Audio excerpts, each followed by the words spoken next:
أعوذ بالله من الشيطان الرجيم. بسم الله الرحمن الرحيم. الحمد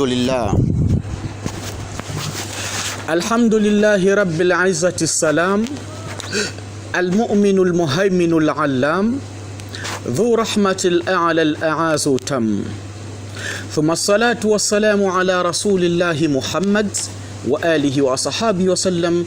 أما بعد مستمعون الكرام إخوان ndugu zangu, ama baada ya kumshukuru Allah tabaraka wa taala na kuzihitaji rehma na amani zake subhana zimfike mbora wa umma huu ambaye si mwingine bali ni bwana mtume Muhammadin sallallahu alayhi wasallam, mtume ambaye ametumwa kwetu kwa sifa nyingi sana alizopewa naye Allah tabaraka wa taala pale Mwenyezi Mungu alipomsifia akisema warafa'na laka dhikraka.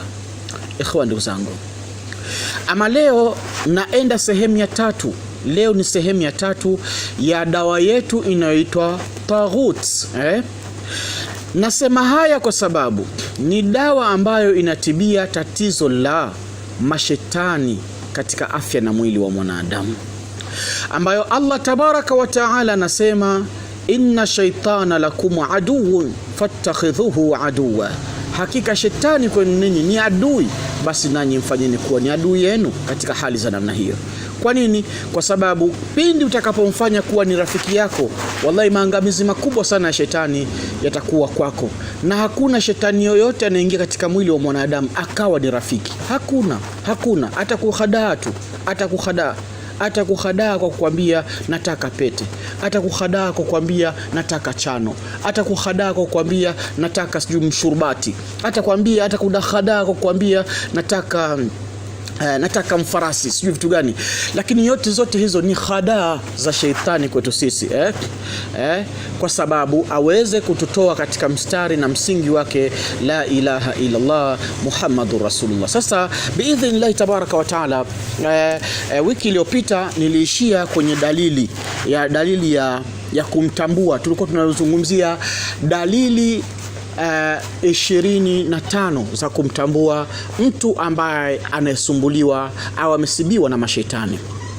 Na hii haina maana ya kwamba eti mpaka upandishe mashetani mwilini mwako ndiyo ujitambue kwamba una mashetani, bali yupo mtu mwingine bila hata ya kupandisha hayo mashetani yenyewe, na bado afya na mwili wake ukawa umeandamwa na mashetani katika hali za namna hiyo.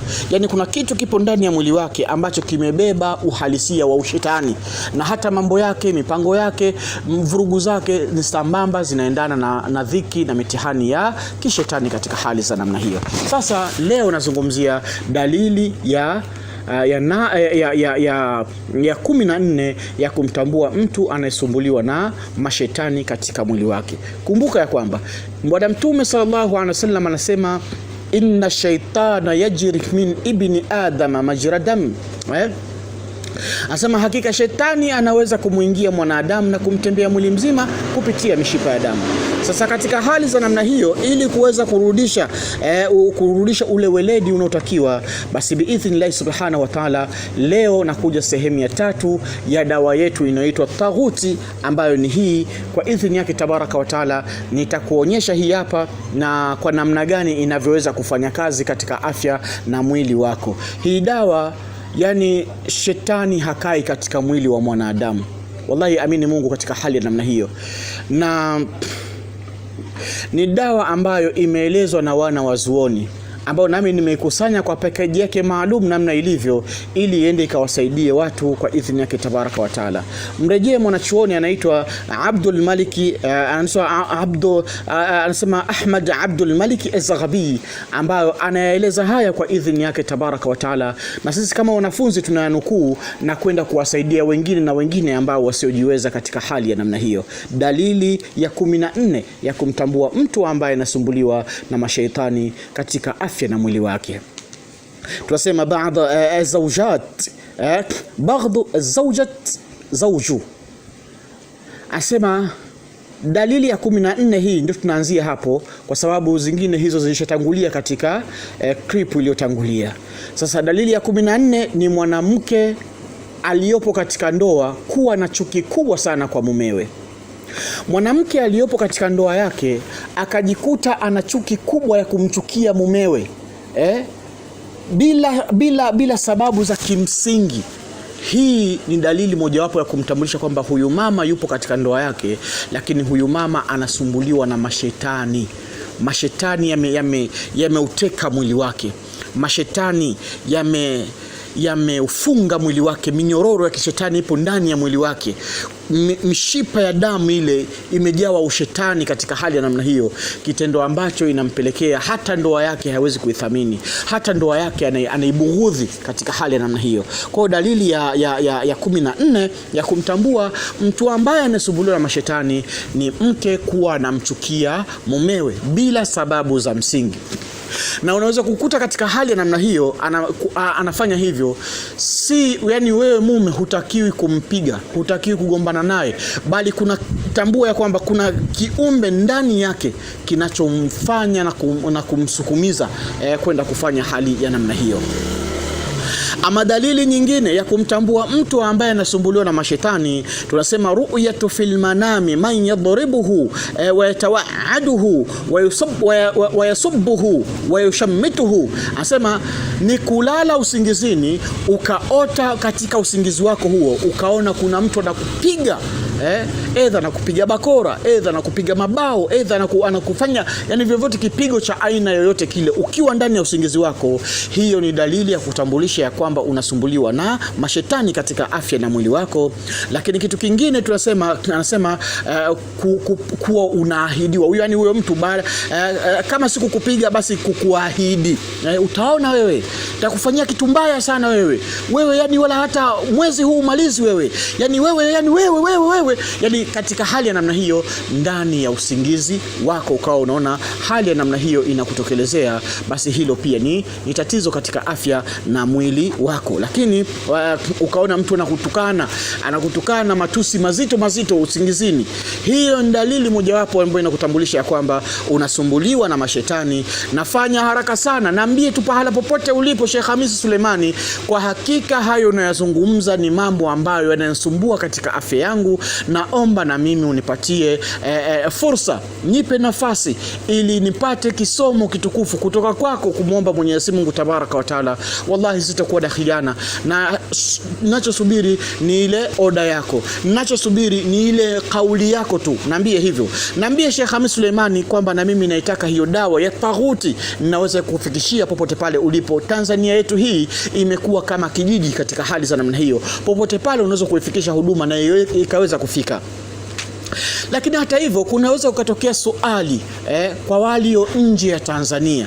Anaweza akasema sasa, Sheikh Hamisi Suleimani, hawa wa Tanzania wenzako hapo ndani ya Tanzania unawafanyia ruqya hiyo, na sisi ambao hatupo Tanzania inakuwaje? Unatusaidiaje? Ni kweli ni swali jambo muhimu sana, ni kwamba ninaweza nikakusaidia huko ulipo kwa idhini yake Tabaraka wa Taala. Kwa sababu kwanza nitakusaidia kwa dua, kwa ruqya maalum, na umbali wangu mimi na wewe isiwe hoja maalum ya kusema kwamba sitoweza kukusaidia. Wallahi tallahi billahi, dua itaweza kufika na ikaweza kufanya maajabu yake kokote ulipo duniani. Kwa nini? Kwa sababu iko hivi, Bwana Mtume Muhammad sallallahu alaihi wasallam ametuambia innamal a'malu binniyati, amali yoyote unayojielekeza kwa Mwenyezi Mungu inazingatiwa nia yako, na Mwenyezi Mungu Tabaraka wa Taala anachokichukua kwako ni nia. Nia yako ipoje? Nia yako ni ipi? Ile nia ndio inaenda kufanya kazi katika hali ya namna hiyo. Na wataalamu wanasema ania mahalluha fil qalbi, nia mahala pake ni hapa. Unanong'ona tu, unasema na Allah Tabaraka wa Taala, ndugu yangu yupo sehemu fulani, ndugu yangu bwana fulani bin fulani yupo sehemu fulani, anasumbuliwa na mashetani. Mashetani yameathiri afya yake, mashetani yameathiri nguvu yake ya mwili, mashetani yameathiri maisha yake kwa ujumla, na kuomba Mwenyezi Mungu umponye maradhi yake. Sambamba na hivyo tukakusafirishia na dawa yetu hii inaitwa taghuti, na ikafika huko uliko, wallahi unaenda kupona kwa idhini yake. La ilaha illa Allah Muhammadur Rasulullah. Amini Mungu, hilo linawezekana. Lakini pia dalili ya 16 ya kumtambua mtu ambaye anasumbuliwa na mashaitani, tunasema ru'yatu ahlami mutakalliba min al-huzni was-sururi, kuona ndoto usingizini zenye kubadilika. Wakati mwingine ndoto za furaha zinakuja, unafurahika ukiwa usingizini, na wakati mwingine ndani ya usingizi huo unaota ni ndoto zenye kuhuzunisha. Katika hali ya namna hiyo, hii ni dalili ya kutambulisha kwamba unasumbuliwa na mashaitani, na haraka sana chukua jitihada za makusudi ili kuweza kuondosha hilo tatizo. Wallahi utaweza kuwa umeondosha shida nzito inasumbua katika afya na mwili wako kwa hurma na utukufu wake Allah tabaraka wa taala. Ama wanazuoni wanaendelea kuelezea, na sisi tunawanukuu katika hali ya namna hiyo kwa sababu tungependa kuwa tunaongea katika hali ya shahidi za aina mbalimbali, namna gani wakubwa, mabwana wakubwa wao wanasemaje katika hilo. Tunasema dalili ya 17 tunasema idha kana almas bisabab sihri fataraja arad sihri al'amma wa khassat allati dhakarnaha tahta anwani ba'd anwa'i sihr. Mwanachuoni huyu kaelezea, ama inawezekana mtu amepatwa mashetani kwa sababu ya chawi. Zimetengenezwa chawi, na pale zilipotengenezwa chawi kisha zilipoenda kuzikwa pale pakatoka mionzi ya kishetani sambamba na ushetani wenyewe, zikaenda kumfata yule mtu ambaye aliyetengenezewa chawi zile. Baada ya zile chawi kuwa zimeshatengenezwa, kwanza ziliazimiwa nini kinachotakiwa kwenda kufanyika kwa chawi zile, kisha zikakasimiwa kwa kisamu za aina mbalimbali, kwa maapizo ya aina mbalimbali. Na ndio maana hata Allah tabaraka wa taala kasema katika suratul Falaq, anasema wa min sharri nafathati fil uqadi, sema najilinda kwa Mwenyezi Mungu kutokana na shari za nafathati fil uqadi, za upulizaji wa zile chawi, kwa sababu kuna zile tama fulani tamtama, yani atasemea pale almradi ile mionzi iweze kusafiri na kwenda kumkuta yule mlengwa anayelengwa katika hali ya namna hiyo biidhnillah tabaraka wa taala. Tunasema ruqya maalum za kuweza faku sihr, za kuweza kwenda kuondosha machawi katika mwili wa mwanadamu zipo, na dua zipo popote pale ulipo. Tanzania yetu hii tunaweza kufikia na kuja kukufanyia ruqya na mgonjwa wako akapona. Edha wewe uje nyumbani ofisini kwetu, tutaweza kufanya ruqya hiyo, au hata sisi kusafiri kuja hata huko mkoani ulipo, tutakuja kwa ajili ya kukufanyia ruqya maalum, na wallahi mgonjwa wako atapona. Ima upo nchi zilizopo za nje ya kwetu hapa Tanzania, basi tunaweza kukufanyia ruqya kwa hapa tulipo, na ikaweza kukufaa, au hata sisi kusafiri na kuja huko. Kama jambo litakuwa ni zito kabisa, mashetani yamebamba kweli kwa kweli, basi tutasema tunaweza kuja kusaidia huko ulipo kwa idhini yake tabaraka wa taala, sambamba na kukupa dawa yetu bora kabisa inaitwa Taghuti kwa idhini yake tabaraka wa taala. Tunaweza kukusafirishia popote pale ulipo, na hii dawa ni dawa makini sana kwa ajili ya kuenda kuondosha maradhi yote ya kishetani yanayosumbua katika afya na mwili wa mwanadamu kwa huruma yake muumba wa mbingu na ardhi. Ikhwani, ndugu zangu, ama dalili nyingine, dalili ya 18 ya kumjua mtu ambaye anasumbuliwa na mashetani katika afya na mwili wake, tunasema kuthratu nisiyani, ni mwingi wa kusahau sana, mwingi wa kusahau kweli kwa kweli, yani anasahau kweli kabisa. Yani mueleze jambo lako hapa sekunde hii, muda si mchache ashasahau. Wallahi nakwambia, kijana wetu hata afundishwe vipi na mwalimu gani kwa kiwango gani, lakini mwisho wa siku akirudi nyumbani ni hamna kitu kichwani, ni 0.0. Sasa unashangaa hii hali inakuaje? Huyu mtoto mbona namgharamikia gharama kubwa sana, lakini hakuna anachokielewa, na hata mwalimu anajitahidi sana kumfundisha kwa weledi uliokuwa ni mzuri, lakini bado mwanafunzi huyu haelewi. Ni kwa nini? Kwa sababu ndani ya mwili wake kuna kitu kipo. Huyu mtoto tumfanyie ruqya, lakini sambamba na kumpatia dawa yetu bora hii inaitwa Taghuti, itaenda kumsaidia kwa idhini yake na uwezo wake muumba wa mbingu na ardhi. Wallahi amini Mungu, nimekuletea kitu bora tena ambacho kimeelezwa kitaalamu na wataalamu wa tiba za mimea, kimeelezwa kitaalamu na wataalamu wa tiba za sunna kwa idhini yake subhana. Ikhwan, ndugu zangu, ama dalili ya 19 ya kumtambua mtu ambaye anasumbuliwa na mashaitani, tunasema hubbul azla wal khila wal infirad bin nafs. Yani mtu huyu kwanza anapenda azla, peke yake, anapenda umoja, upeke yake, kujitenga, kukaa vichochoroni, kukaa kwenye vijiwe chini ya mti peke yake, au kukaa chumbani peke yake. Unakuta masaa 2, 3, 4 yupo kitandani tu amelala peke yake. Kama ni kuchati, kama ni kufanya nini, yani yuko peke yake hivyo, yani kuangalia video, hatimaye anaenda kudondokea kwenye mavideo yasiyofaa, na hatimaye huko kuanza kujichua na kujiharibu mwili wake. Haya ni mambo ambayo ni hatari sana katika afya na mwili wa mwanadamu. Tambua huyu mtu ana kitu kipo ndani ya mwili wake. Kuna nguvu ya ziada ya kishetani ipo ndani ya mwili wake.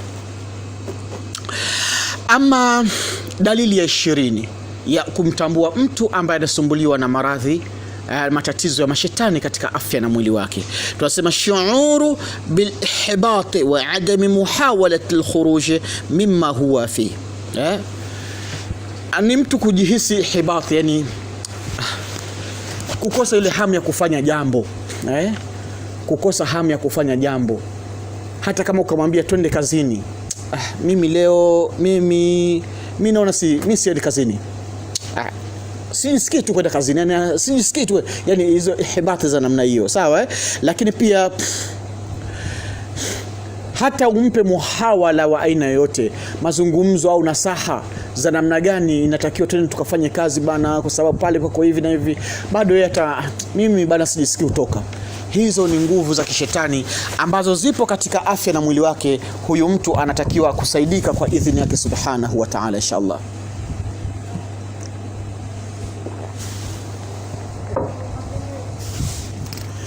Ikhwan, ndugu zangu, ama dalili ya 21 ya kumtambua mtu ambaye anasumbuliwa na mashaitani, dalili ya 21 ya kumtambua mtu ambaye anayesumbuliwa na mashaitani, mwanachuoni huyu anasema alamu fi fiqarati dhahr biduni sabab tibi. Anasema mtu huyu atakuwa na tatizo la maumivu katika fikari za kiuno chake. Anasema mifupa ya nyonga huku, atakuwa ni mtu wa mgongo, jamani mimi mgongo sijui ni vipi, yani kiuno kusimama tu wenyewe, jamani, yani hivyo, yani ni mtu wa namna hiyo. Hata ukaaji wake lazima akae katika mazingira kimaumivu, jamani,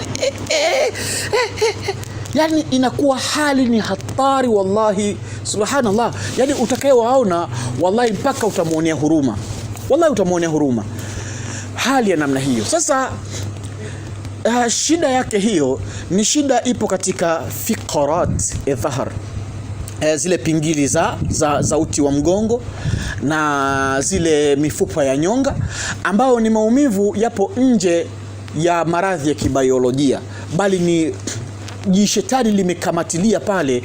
Huyu mama au huyu baba unamkuta yupo katika hali za namna hiyo.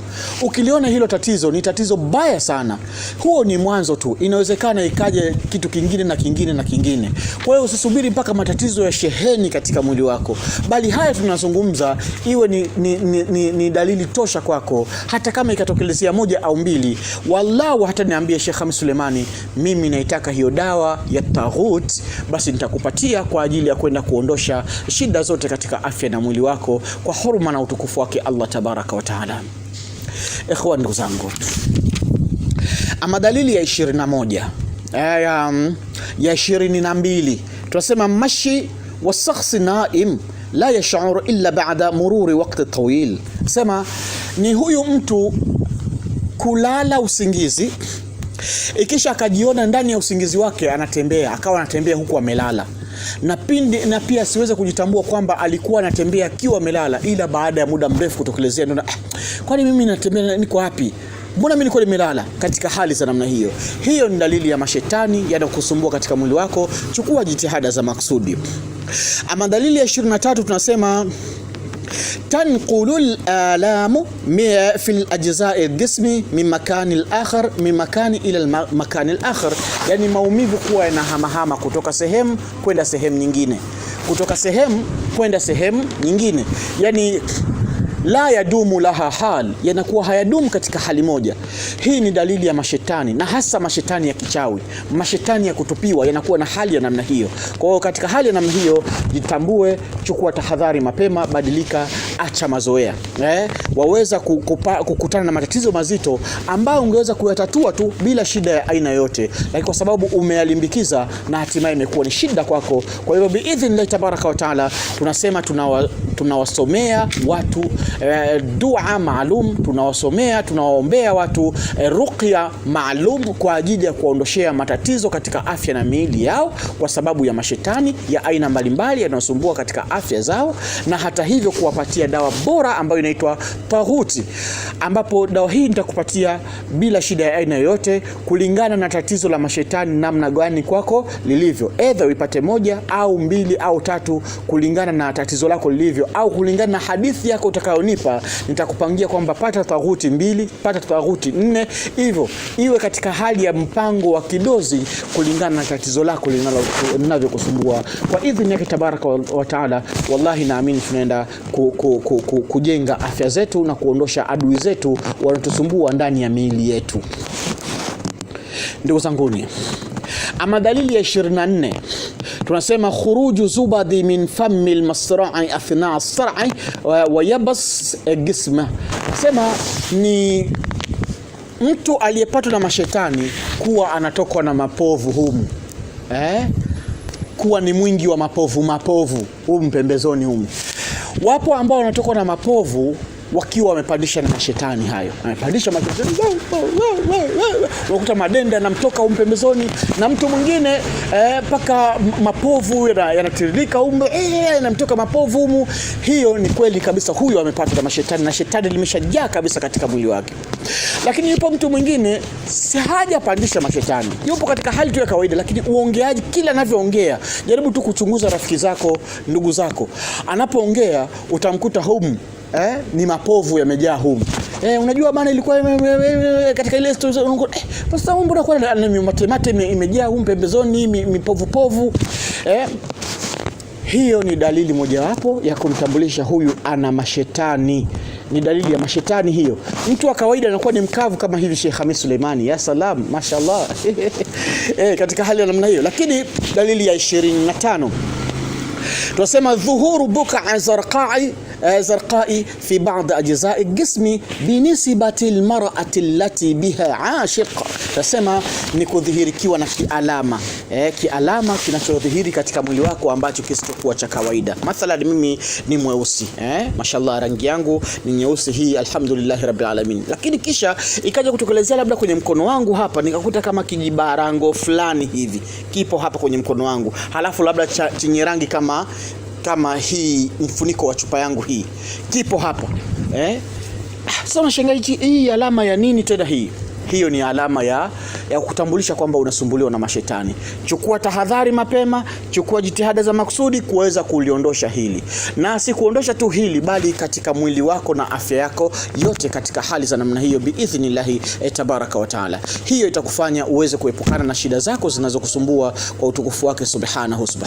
Ikhwani zangu, yapo mambo mengi sana ningeweza kuongelea kuhusiana na mashetani, lakini itoshe tu kwa hii sehemu ya 3 na hata ile sehemu ya 2 na ile sehemu ya kwanza ikutoshe kabisa kujua kwamba mashetani kwetu sisi ni maadui na tuwafanye kuwa ni maadui zetu. Ndio maana Allah akasema inna shaytana lakum adu fattakhidhuhu aduwa, hakika shetani kwenu ninyi ni adui, basi nanyi mfanyeni kuwa ni adui yenu. Alhamdulillah, mimi wa kwanza nimeanza kuonyesha nia ya kwamba shetani kwetu sisi ni adui.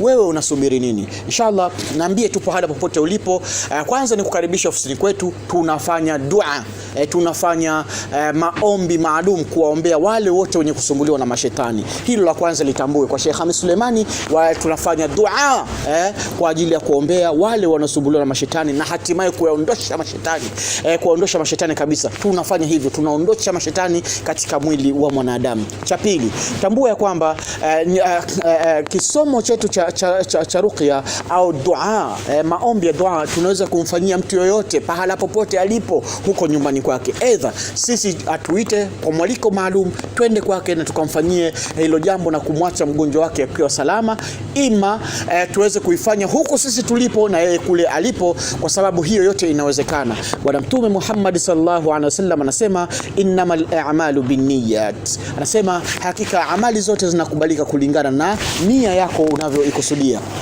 Kwa na nia mahalluha fil qalbi, hapa utakaponong'ona kwa Mwenyezi Mungu na Mwenyezi Mungu Tabaraka wa Taala ataipokea kama jinsi ulivyoinong'ona. Kingine cha mwisho cha kumalizia niseme dawa yetu hii ya taghut inaweza ikafika pahala popote ulipo katika daula yako, katika nchi yako. Kama ni hapa Tanzania inaweza ikafika pahala popote, mkoa wote ule tunasafirisha, lakini pia upo nchi za nje tunaweza kukufikishia popote pale ulipo. Almuhimu ni mimi nikusubirie wewe sasa oda yako. Niambie tu Sheikh Khamis Suleimani, ndugu yako na mimi ni muhanga wa matatizo ya mashetani, wallahi tallahi nipo tayari kukusaidia. Niambie tu mwanangu Sheikh Khamisi, mwanangu kaka yangu Sheikh Khamisi, baba yangu Sheikh Khamisi, naomba na mimi nipate hiyo dawa ya taghuti, naomba nipate dua maalum kwa ajili ya kuondoshwa mashetani katika mwili wangu. Wallahi wala hata usisumuke, usije kumwacha Mungu wako hata mara moja, hakika mashetani yanaondoka kwa idhini yake na huruma yake Tabaraka wa Taala. Ikhwan, ndugu zangu, nikuache sasa ubaki wa tafakari hayo niliyokueleza na uweze kuchukua hatua. Niseme amani, rehema na baraka zake Mwenyezi Mungu zikumiminikie hapo ulipo. Alamsik.